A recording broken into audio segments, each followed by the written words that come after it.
World Vision suporta Cimeira Liderança Global nebe realiza e redili. Atividade Cimeira ne halau ia Timor Plaza dele quarta-feira lorong walo fulan junho tinang ne.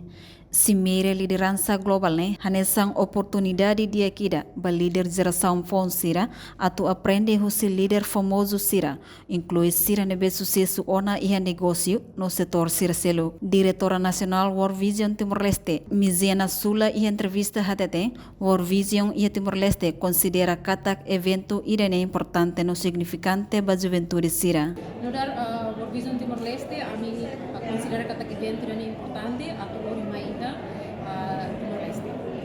Ya ami fiar kata investimento na bema ke ita fala valor morri vai ha ema da vai italiano sabendo sira idane sei importante que significante tenas vai sira idane nudar evento idane bema ami halo seleção vai ha leaders na be ke diario no vai evento idane ami convida ema presente sirvienta e sira na be o mai visi area o in governo e ema sira na be se privado representante empresa jovem comunidade então será que até para mais setor saúde e vamos mais se será lá os mais para turun nanti saya nak orang será para mais será nos aprende babal e será nem discussão.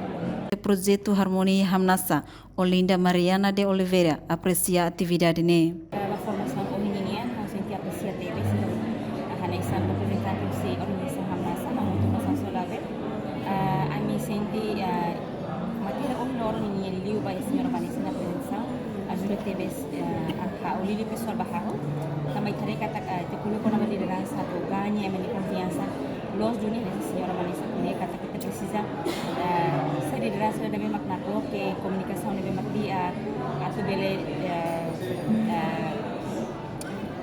dada emaninya via nomor semani esperança ba ita nessa liderança.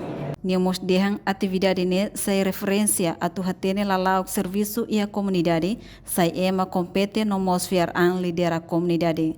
A reportagem Ana Rosária Televisão Timor Post.